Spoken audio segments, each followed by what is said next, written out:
In the Yu-Gi-Oh! TCG, there can be formats in which it seems like only 2 decks can thrive in the metagame, such as this one with Malice and Raizo. However, that is not the case. If you know your deck well enough and have constructed it properly, wins will become easier to get even against some of the more powerful strategies. This deck here is one that I feel is a perfect example of that.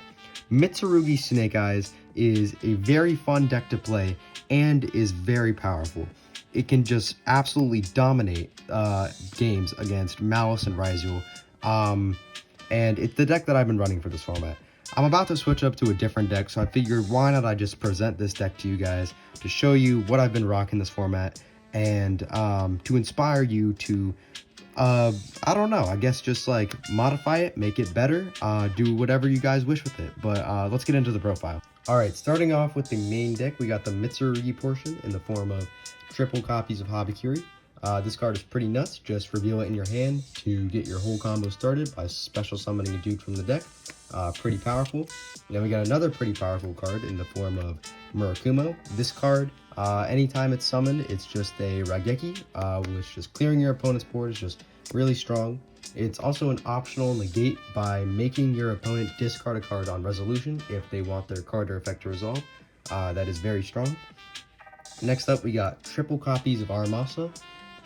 The reason why I'm playing triple copies of this guy is because we just want to get our combo started, and this guy is a combo starter by just like on summon or when it's tributed, just searching out a Mitsurugi monster. You just get your Habakiri, your combo started from there. That's the only reason we're playing triple copies of this guy, just to get our combo started. Next up, we got the Mitsurugi Brick in the form of Saji. I hate opening this guy in my hand unless I have also Prayers in my hand. Prayers is the only thing that makes opening this guy good. He just bricks your combo by making it so you can't use your Habakiri to get the ritual spell, and it's just really bad to open. So don't like this guy in my hand. I want to see him in my deck.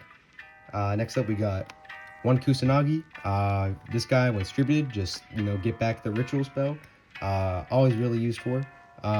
In niche scenarios, you could also just add back another one of these Mitsurugi guys. So he's a pretty good card. And then you have to play this next card in the form of Night Sword Serpent. The reason being is when you're doing your Mitsurugi combo, you tribute this guy when you're summoning the Habakiri from your hand with the ritual spell, as well as the Kusanagi from deck. So this will summon itself up, and then you just add back the ritual spell, activate ritual spell to tribute the Habakiri to summon the Murakumo. And then when you use the Habakiri effect, you want to grab a Prayers, and then it'll summon itself up, so that way you can use the Prayers, tributing the Murakumo to summon back a level 4 from grave. That lets you have 2 level 4s on field, so you can summon out Infernal Flame Banshee. This is the way that you get into your Snake Eyes through the Mitsurugi, so only reason we're playing this guy is just for Infernal Flame Banshee. Moving on to the spell portion of the Mitsurugis, we got Triple Prayers. This card is absolutely bonkers, just so powerful, all I have to really say about it. You then got the 1 Ritual, and then I am playing the 1 Mirror to grab off of your pre-preparation of rites. Same kind of logic as the triple Aramasa. We just want to get our combo started. We just want to see our combo starters, that's it. So that is why we're playing the triple of this. That's the Mitsurugi portion of the deck. I think it is pretty solid. Now let's go into the Snake Eyes. Okay, moving on to the Snake Eye cards, we got Double Ash and Double Poplar. Only reason this deck is playable is because these two got bumped up to 2 on the most recent ban list. So happy to have these guys back up to a more playable number. I just love the Snake Eye cards so much. I just think they're really powerful in a lot of decks, and they allow so much combos to happen, and they're just really cool. So I will definitely revisit this deck once these go up to 3 on the next ban list, which will most likely happen. So yeah, very cool. Next up, we got 1 Oak, 1 Snake Eye Bellstar, and 1 Flambird. Also pretty standard. You would see this in any deck that incorporates the Snake Eye cards. Yeah, these cards are just really powerful. Next up, for the Snake Eye spells and traps, you got the 1 Divine Temple, 1 Bonfire, and 1 1-for-1. These 2 cards, I just consider them Snake Eye cards because they get you in your Snake Eye combo. Very strong. And Divine Temple, also very powerful. Just allows you to do some OTKs for making the little guys have big attack. And its summon up effect is pretty cool too. I played against a Malice player where I Lanceied them turn 1 and they just had to pass right back. I couldn't game them because their hand traps prevented me from doing that.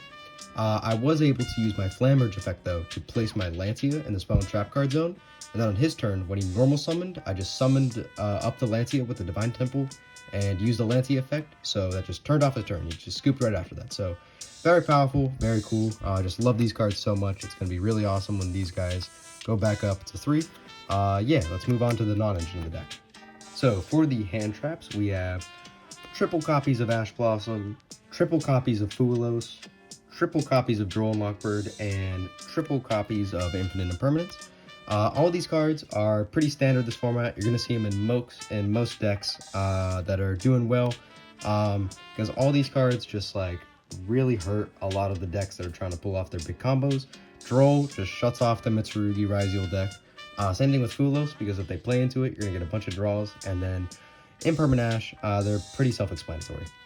Next up, you got the one Called by the Grave and the one Crossout Designator, because all of these hand traps also hurt us when they're played against us. So we just want to play around those. And then against like a mirror match, such as Mitsurugi Ryziel, Crossout can be pretty nice against just like turning off some of their Mitsurugi cards. So that's it for the hand traps and also the main deck. So now we are going to move on to the extra deck. Getting into the extra deck cards, we got one Snake Eye Doom Dragon. This guy is a really solid card. Just summon it by sending 2 of your guys in the spawn and trap card zone to then put something in the spawn and trap card zone. He makes your 1-card Poplar combo possible if you have one other body on field, so he's just a really powerful card. Next up, you got one Magistus Chirozzo. There was a combo that someone discovered who was also trying to make this deck viable, where it utilized Chirozzo, Puzzlemino, the drop-in deleter, and Herald of the Arclight. So the way you would do it is you would summon the Chirozzo by contacting away a Snake-Eyed Ebelstar and an extra deck monster to summon it. You would then summon the Puzzlemino, having an arrow pointing to the Chirozzo, so you could then make the Chirozzo level 3. You would then synchro away the Chirozzo, which is level 3, with a level 1 Snake Eye monster to summon Herald of the Arclight. So you would then take the Herald of the Arclight and the Puzzlemino, just put them into a princess, getting you more advantage with the Snake Eye stuff. But then the Herald would also search you a copy of Habakiri, getting your Mitsurugi combo started. So I just think that's really cool how this deck can bridge both ways. The Mitsurugi stuff can bridge into the Snake Eye stuff, and the Snake Eye stuff can get you into the Mitsurugi stuff, which I just think is really cool, which is one of the reasons why I picked up this deck. Next up, we got some XYZ monsters in the form of Typhon, Hope Harbinger, Photon Lord, and Flame Banshee. Typhon, don't really like playing this guy, but you kind of have to because he comes up in some niche scenarios. When you summon him, though, be prepared to lose that game because you probably will. Hope Harbinger and Photon Lord, they are very solid cards.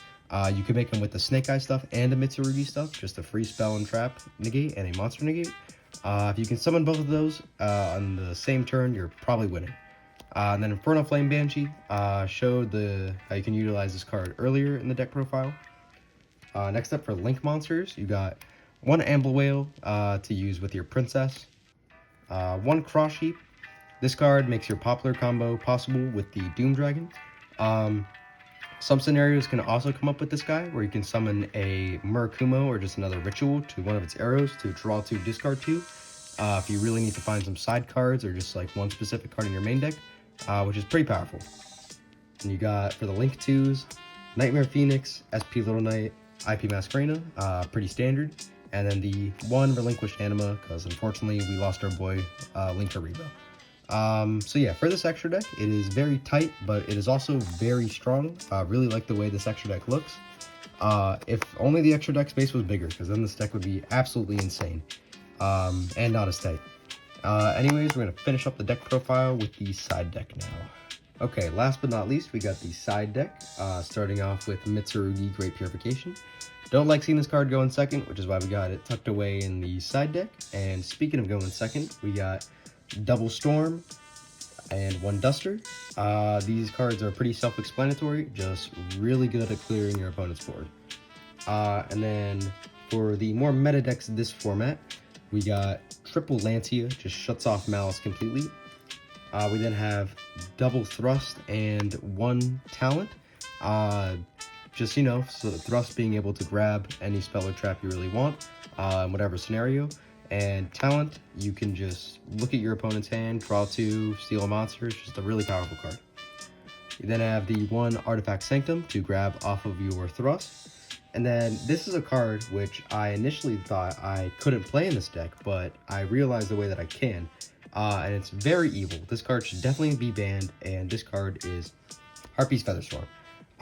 You've most likely seen this card this format, and it needs to be banned. This card is just incredibly powerful, but we're gonna make use of it while we still can. Just your opponent not being able to use monster effects is just insane. And the card that we pair with this with is Ensemble Robin. So there's a lot of different Lyrilusk monsters you could do. This is the one that I chose because if this somehow does get stopped, say for example your opponent like crossouts it, like uses a crossout designator on it, I don't know if that would ever happen, but if it does, we want at least a backup plan, and this is the backup plan. Just being able to bounce back to their hand whatever they summon. Very powerful. So that is the side deck and the entirety of my Mitsurugi Snake Eye deck.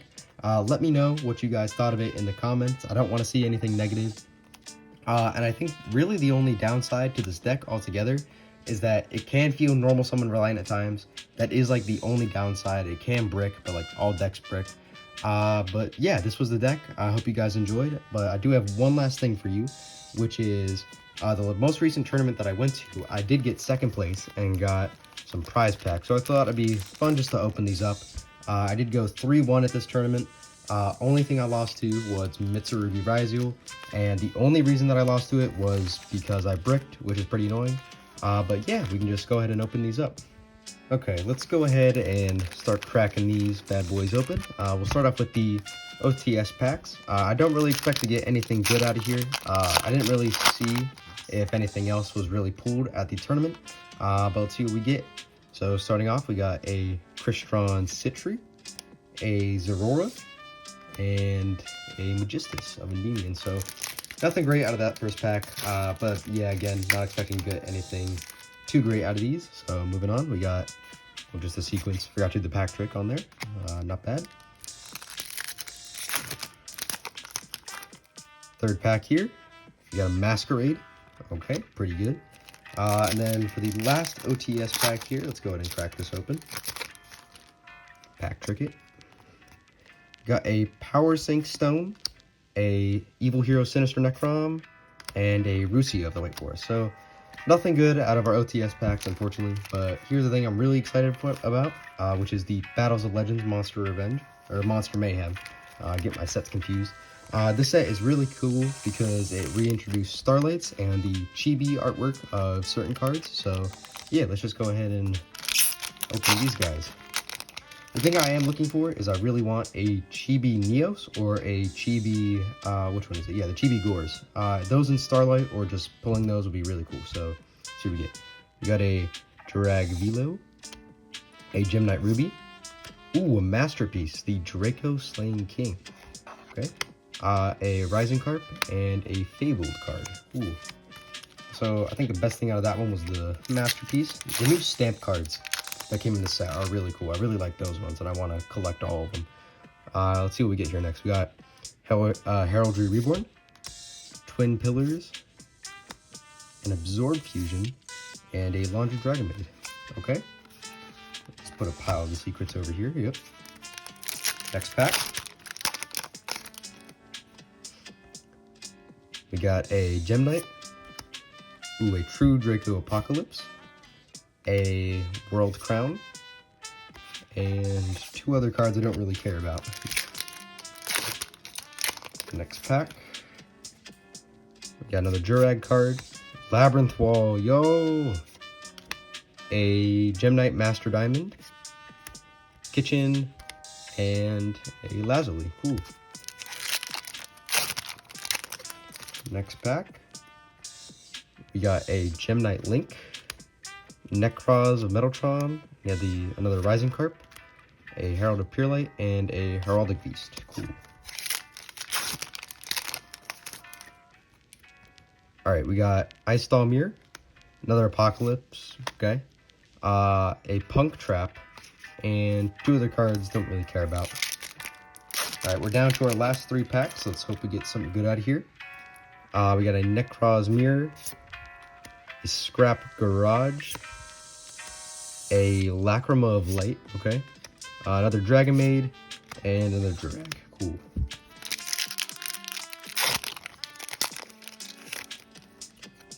Alright, second to last pack, we got a Wanko, Gem Knight, another Gem Knight, Lady Brilliant Diamond, cool. Lady's Dragon Maid, it's pretty nice, and a Gem Knight Lazuli. Alright, we're down to our last pack here. Let's hope we get something good out of here. Really want a Chibi card, that would be really nice. Gem Knight Master Diamond. Ooh, shit! Oh, sorry to swear, but oh, let's go. We actually got a Dark Paladin Chibi. That is really nice. Look at that artwork. This guy is stunning. Holy. So, cool that we pulled that. And we also got a Orchestrated Return with the thing at the bottom. That's nice. Yeah. Pretty nice. So, in terms of our pulls, assuming these two were the most expensive, but we also got a lot of cool stamp cards. So that's very cool. Yeah, just let me know in the comments if you want to see more videos similar to this with just like openings or deck profiles, and hope you guys have a good day.